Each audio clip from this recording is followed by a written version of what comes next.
Did you know that during the golden age of Hollywood, many legends had brutal physical fights?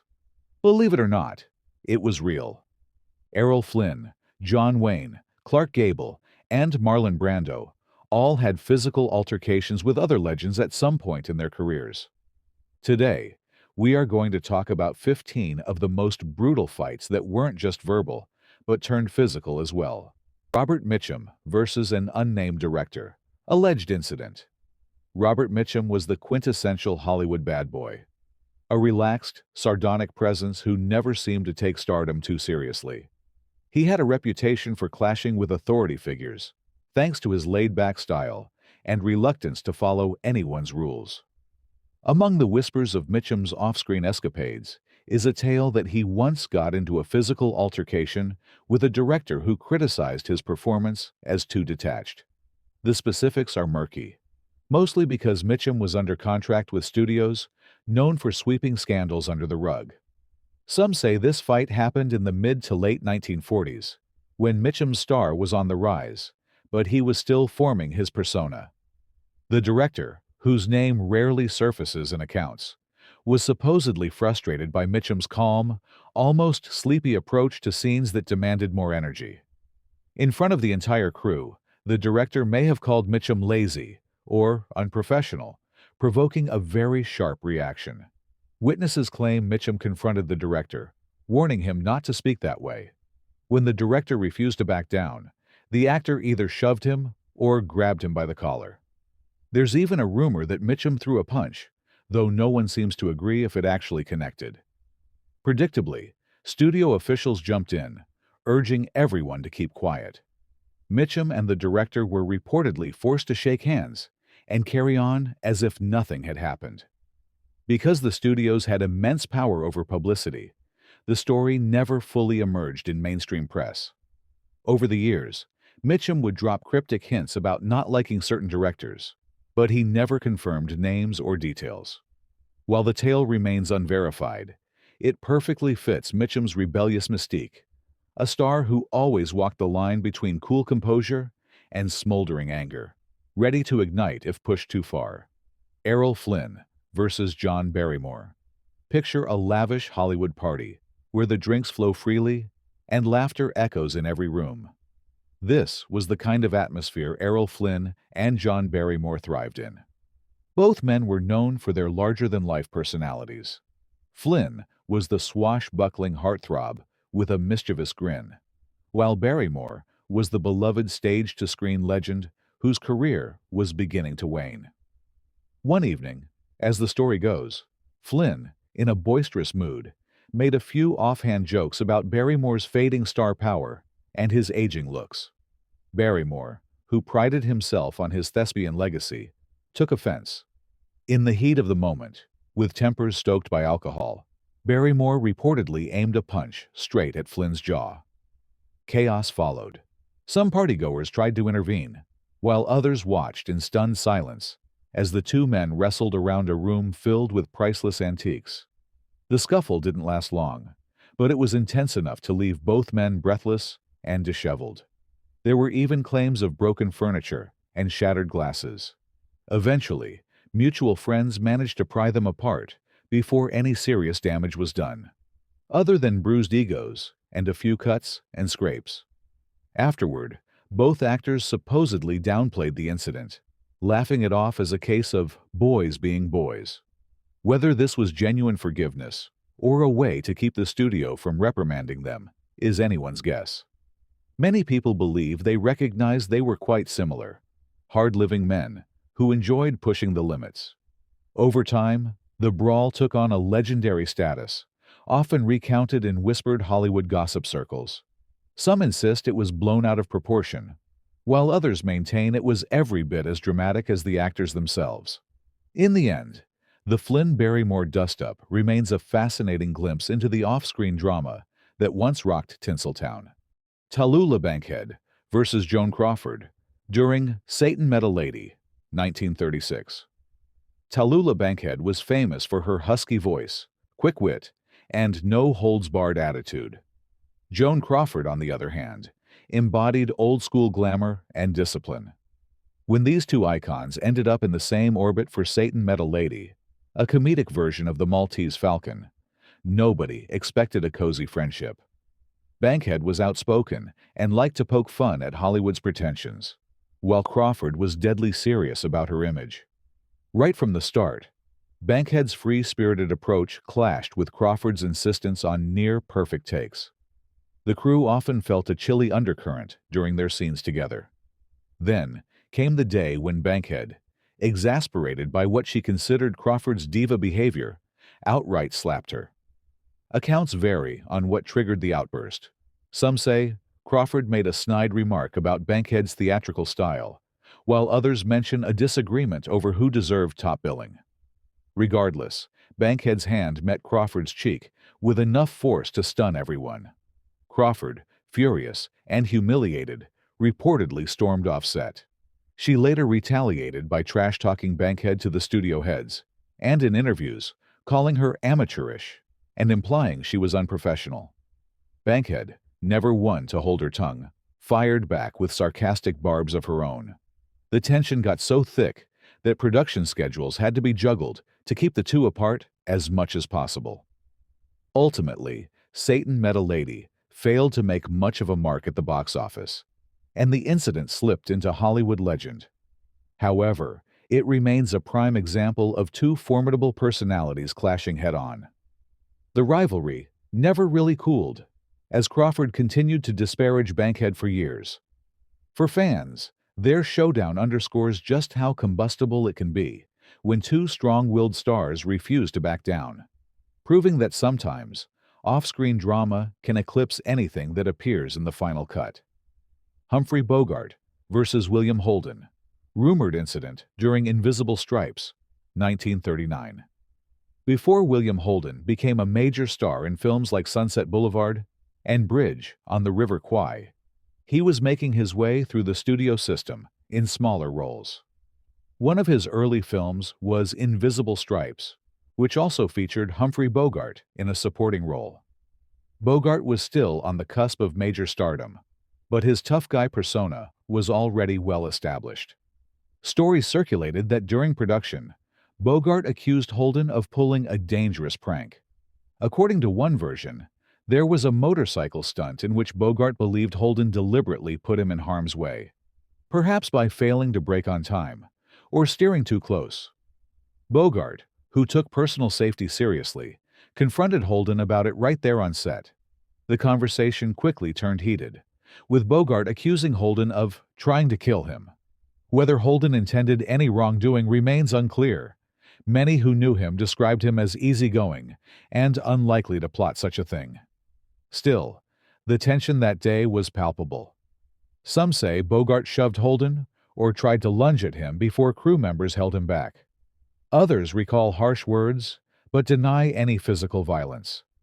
In classic studio-era fashion, Warner Brothers swiftly swept any such rumors under the rug, issuing denials and pointing to the film's smooth production. Over time, both men went on to become screen legends, and no major grudge seems to have persisted between them.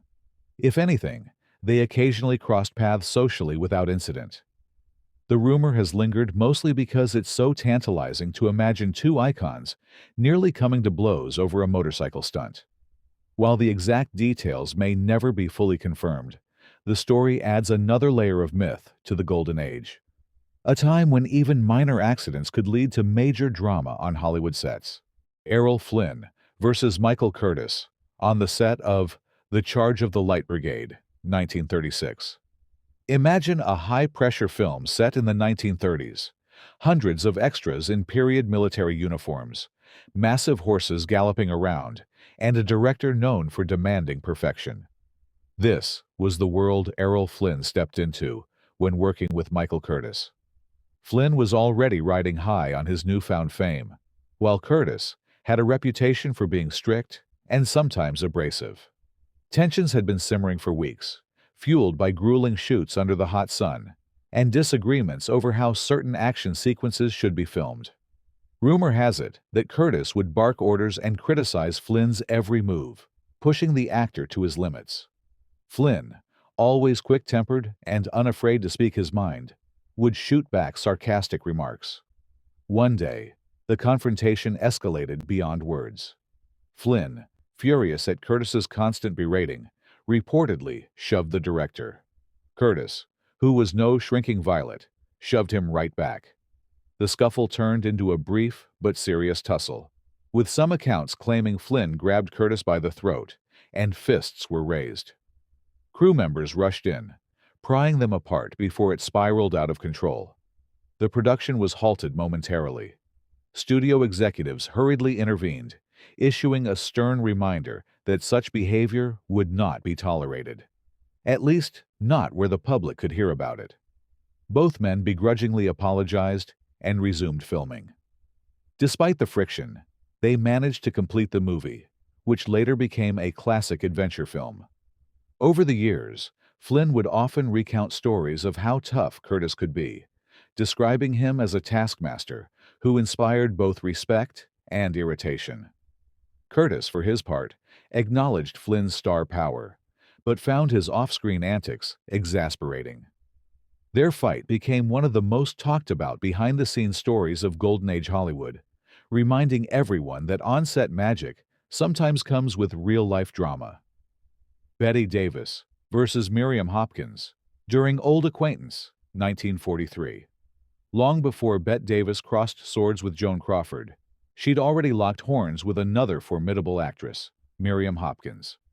Their feud dated back to the early 1930s, fueled by professional jealousy and personal suspicions. Rumor has it that Hopkins believed Davis had been romantically involved with her husband, director Anatole Litvak, or at least that Davis was overly friendly. Whether that was true or just gossip, it created a tense atmosphere whenever the two actresses found themselves on the same set. Fast forward to 1943, and Davis and Hopkins were cast in Old Acquaintance. On paper, the film was a perfect vehicle for two strong female leads. But behind the scenes, sparks flew from day one. Hopkins felt overshadowed by Davis's star status, and Davis thought Hopkins was a constant complainer. Their scenes together were brimming with real animosity that the camera couldn't help but capture. The most famous incident took place during a scene where Davis's character was supposed to shake Hopkins. Instead of a light, staged move, Davis allegedly grabbed Hopkins with all her might, rattling her until Hopkins's pearl necklace snapped. The pearls went flying across the set, an unplanned moment that stunned everyone present. Hopkins was reportedly furious, feeling it was more assault than acting. Davis, on the other hand, made no apologies. She believed the scene called for genuine emotion and that Hopkins's overreaction was just more proof of her rival's delicate ego. After filming wrapped, both actresses continued to snipe at each other in interviews. Although Old Acquaintance was well received, their on-screen chemistry was overshadowed by tales of their off-screen feud. Unlike some Hollywood rivalries that cooled over time, Davis and Hopkins never truly became friends. Their tumultuous relationship remains a testament to how personal rivalries can ignite some of the most memorable and explosive moments in classic cinema. Sophia Loren and Marlon Brando on the set of A Countess from Hong Kong, 1967. Here's an encounter that pulls back the curtain on a very different type of altercation. Less fists and more personal boundaries. Sophia Loren, the Italian screen goddess, was starring opposite Marlon Brando in Charlie Chaplin's final film, A Countess from Hong Kong. Brando, already established as a legendary actor, was also known for his unpredictable behavior on set. This time, the story centers on a moment that Loren found deeply uncomfortable. According to rumors, Brando had a habit of being overly tactile, placing his hands on Loren in ways she did not appreciate. Whether he meant it as flirtation or casual contact is unclear, but Loren was not having it. Already exasperated by Brando's personal quirks and the sometimes tense atmosphere on set, Loren allegedly decided to let him know exactly how she felt by blowing cigarette smoke right into his face. This incident wasn't a classic brawl, but it was a sharp, visible protest. One version claims Brando was leaning in too close for Loren's liking, so she exhaled a cloud of smoke that made him reel back. There may have been some heated words exchanged, though details vary. What's clear is that Loren's boundary-setting gesture got Brando's attention, and it reportedly put an end to his unwelcome approaches. Neither star seems to have spoken publicly in great detail about the incident, and official studio records remain silent on the matter. However, the rumor has endured, offering a glimpse into how even Hollywood legends grapple with on-set conflicts and personal respect. For fans, it's a reminder that behind the glamour, celebrities deal with everyday issues, like maintaining personal space, just like the rest of us. And while the film itself wasn't a huge success, stories of its behind-the-scenes tension continue to fascinate film buffs around the world. John Wayne versus Bruce Cabot, Around the Spoilers, 1942. Now, let's travel to the rugged sets of a Western action drama. John Wayne and Bruce Cabot were co-starring, and both brought a macho energy that could light up the screen. Off-camera, though, things were not so harmonious. Allegedly, their rivalry had been brewing for some time, fueled by ego clashes and perhaps some personal grudges. Some accounts say gambling debts were involved. Wayne, known for his strong sense of fair play, apparently suspected that Cabot wasn't exactly honest at the poker table. During a break in filming, a casual game of cards started. At first, it was all in good fun. Cigarette smoke swirling, laughter, and friendly banter. Then, Wayne noticed something that didn't sit right. Cabot was winning more than usual, and Wayne grew suspicious he was cheating. He made a direct accusation, which was met with an equally direct denial from Cabot. Words quickly escalated, and in the blink of an eye, Wayne's famous right hook came into play. Some say Cabot was knocked out cold. Others claim it was just a violent scuffle. The studio was horrified. Bad press could ruin a film's box office, so executives did their best to keep the fight under wraps. Publicly, they downplayed any feud between their leading men, insisting everything was just peachy on set. In private, Wayne and Cabot were asked to patch things up for the sake of the production. Eventually, cooler heads prevailed. Wayne was not one to hold lifelong grudges if a man offered a genuine apology or demonstrated better behavior. Although the details remain murky, due to the hush-hush nature of studio PR, most accounts agree the two men eventually reached a truce. By the time the film hit theaters, their fists had cooled, and they managed to keep the tension hidden behind Hollywood's polished curtain. Humphrey Bogart versus Howard Hawks, on the set of To Have and Have Not, 1944. Humphrey Bogart, the definitive tough guy star, teamed up with director Howard Hawks for To Have and Have Not, a film famous for introducing Loren Bacall to the world, and for some behind-the-scenes tension. Bogart was already riding the success of Casablanca, while Hawks had his own reputation for being a strong-willed visionary. Initially, they appeared to respect each other's talents, but differences in approach soon caused friction. Hawks liked to experiment with dialogue, encouraging improvisation to capture more naturalistic performances. Bogart, who had honed his craft in a more traditional studio system, sometimes found this approach frustrating, especially when he felt unprepared. Tensions grew as the two butted heads over how certain scenes should be delivered. Then came the fateful day when Hawks criticized Bogart's timing in front of the entire crew, calling it off. Bogart, who prided himself on precision, didn't appreciate the public dressing down. Things escalated after filming stopped for the day. Accounts differ on who threw the first punch, but most versions agree that voices were raised, and Bogart took a swing at Hawks. Hawks was no pushover, allegedly pushing Bogart back, leading to a brief scuffle. The film's producers quickly intervened, reminding them that the success of the movie hinged on their cooperation.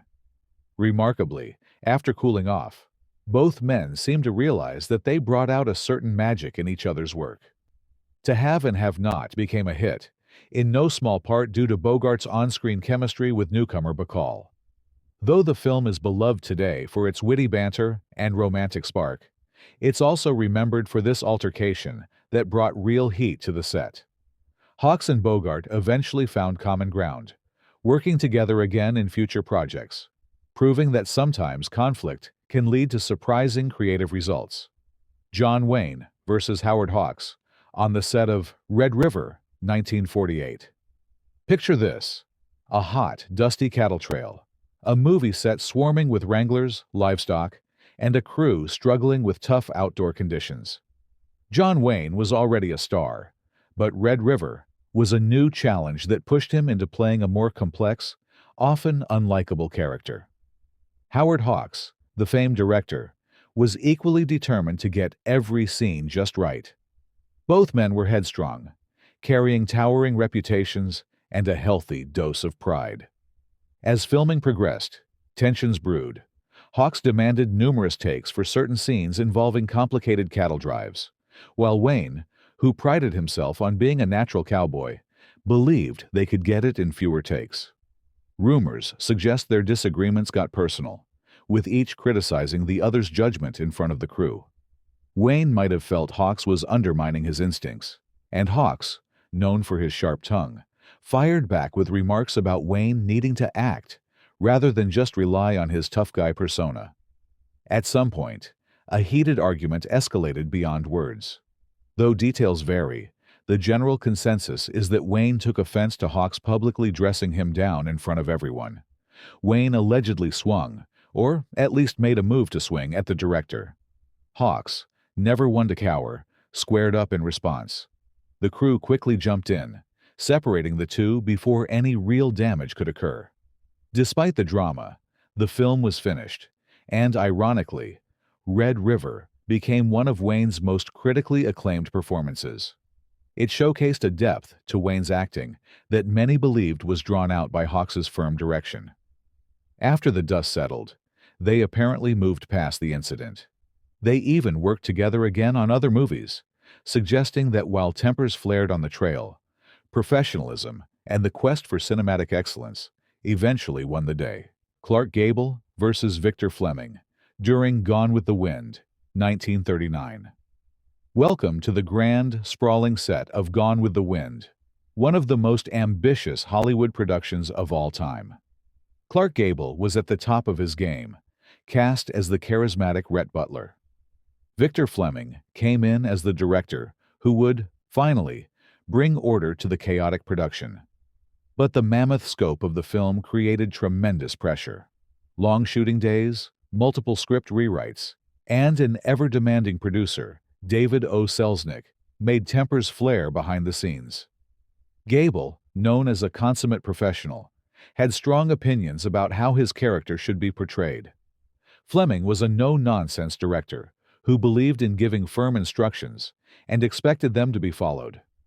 As production wore on, disagreements over Rhett's dialogue and the film's emotional tone began to simmer. One particularly tense day, Gable felt Fleming was too harsh in his criticism, possibly barking orders in front of the cast and crew in a way Gable found embarrassing. In a rare flash of anger, Gable reportedly confronted Fleming, telling him in no uncertain terms to back off. Words turned to shouts, and according to some accounts, Gable took a swing. Fleming dodged, and the two men were quickly separated before a full-blown fistfight could occur. The altercation was brief, but shocking to anyone who thought of Gable as the ultimate gentleman. Studio executives, already jittery about the huge budget and production delays, were quick to smooth things over. They pulled Gable and Fleming aside, reminding them of the film's importance and the need to keep private affairs out of the headlines. In the end, both men shook hands and refocused on completing what would become a cinematic masterpiece. The public never got an official whiff of the scuffle, and Gone with the Wind went on to make movie history, overshadowing any behind-the-scenes drama. Clark Gable versus Spencer Tracy, on the set of San Francisco, 1936. Let's rewind to a bustling MGM soundstage. Elaborate sets, extras dressed in period costumes, and two of the biggest names in Hollywood sharing top billing. Clark Gable and Spencer Tracy had very different acting styles and personalities.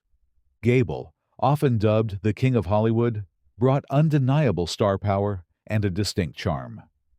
Tracy was more understated, focusing on nuanced performances with a quiet intensity. When they came together for San Francisco, most people expected them to get along just fine. Both were known for their professionalism.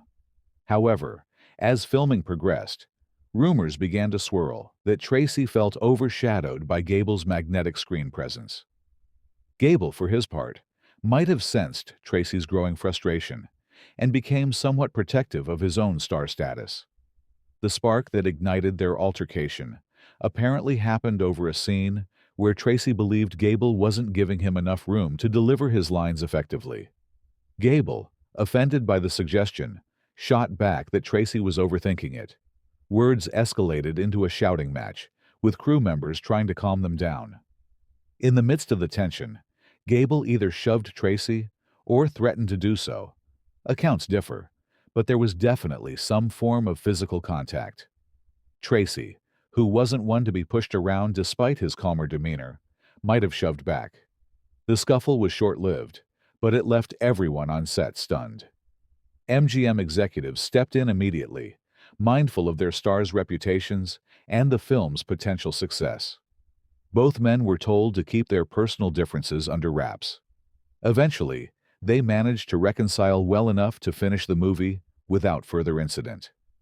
San Francisco went on to become a box office hit, and over time, the altercation faded from public memory, overshadowed by both actors' towering legacies in Hollywood history. Marlon Brando versus Frank Sinatra during Guys and Dolls, 1955. Here we have two titans of entertainment. Marlon Brando, the moody method actor who brought raw realism to his roles, and Frank Sinatra, the legendary crooner with a magnetic stage presence. From the start, sparks were bound to fly. Guys and Dolls put them together as co-leads, and each had strong opinions about how the film should be made. Brando's immersion in the method style, muttering lines, improvising, and taking extra takes, clashed with Sinatra's streamlined approach. Sinatra was used to hitting his marks quickly, delivering his performance, and moving on. Tension brewed throughout filming. Sinatra reportedly mocked Brando's method acting, labeling it pretentious, while Brando poked fun at Sinatra's inability to do more than one or two takes. Rumors suggest Brando even teased Sinatra's singing style on set, which was a surefire way to rile up old Blue Eyes. The real breaking point, however, is said to have occurred off-set in a nightclub.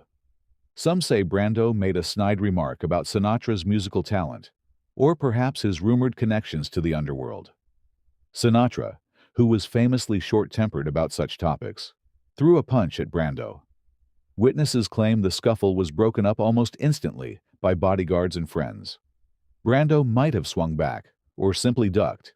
Stories differ. The studio, desperate to keep its two megastars from making headlines for all the wrong reasons, downplayed any talk of a fight. Publicly, both men shrugged it off, but the tension never truly went away. For years, they continued to trade subtle jabs in interviews. While they remained icons in their respective fields, their short-lived partnership in Guys and Dolls became notorious for backstage bickering that nearly stole the show. Even now, film fans debate who was in the right, but one thing's for sure. Brando and Sinatra together was a recipe for fireworks. Bette Davis versus Joan Crawford during Whatever Happened to Baby Jane, 1962. Talk about two titans of the silver screen. Bette Davis and Joan Crawford had a rivalry that was already legendary before they ever set foot on the set of Whatever Happened to Baby Jane. Davis was famed for her fiery performances and sharp wit, while Crawford was known for her glamorous image and iron will. By the time they teamed up for this psychological thriller, tensions were sky-high, with both women eager to assert dominance. According to lore, the animosity wasn't just in the script. It spilled into real life. Davis felt Crawford was a controlling presence, always maneuvering for more attention, while Crawford believed Davis was trying to overshadow her by any means necessary. They hurled insults whenever possible, and crew members often found themselves caught in the crossfire. Some days, it was a chilly silence. On others, it was full-throttle yelling matches. The physical altercations came in various forms. One well-known incident involved a scene where Davis, in character, was supposed to kick Crawford. Davis reportedly went full force, leaving Crawford bruised and furious. In another version, Crawford wore weights under her costume, so that when Davis had to drag her across the floor, she'd struggle painfully and be left with a sore back. Such acts of sabotage became part of the film's lore. Despite this on-set warfare, the movie turned out to be a critical and commercial success, perhaps fueled by the raw tension between the two stars. Publicly, they played it off as a professional rivalry that contributed to the film's intensity.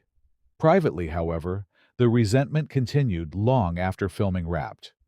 Today, their feud remains one of Hollywood's most infamous, proving that when two powerhouse personalities collide, the drama can outshine even the glitz of the silver screen. Bette Davis and Errol Flynn, during The Private Lives of Elizabeth and Essex, 1939. Bette Davis was famous for her fiery temper and unwavering dedication to her craft. Errol Flynn, meanwhile, was the dashing swashbuckler of the silver screen, adored for his roguish charm. Put them together in a period drama about Queen Elizabeth I and the Earl of Essex, and you'd think sparks would fly on screen. They certainly did, but not only in the scripted scenes. From the outset, Davis had doubts about Flynn's casting. She felt he lacked the serious acting chops to match her intensity as the aging queen. Flynn, for his part, found Davis's perfectionism a bit stifling. Their backstage bickering finally erupted during a scene where Elizabeth was supposed to slap Essex. According to crew members, Davis didn't hold back.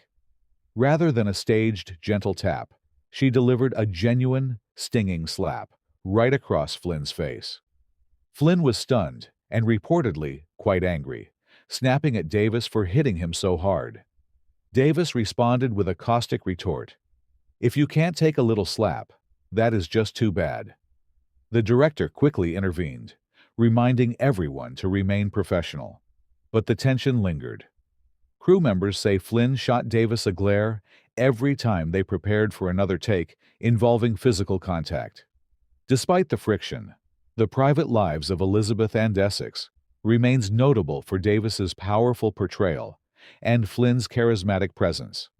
The film did well at the box office, but the slap incident became legendary among Hollywood insiders, showcasing Davis's unwavering commitment to authenticity. Over time, Flynn shrugged it off in interviews, often implying that Davis simply had a fiery spirit. Davis never showed much remorse, maintaining that her job was to bring truth to every scene, even if it meant leaving her co-star with a smarting cheek.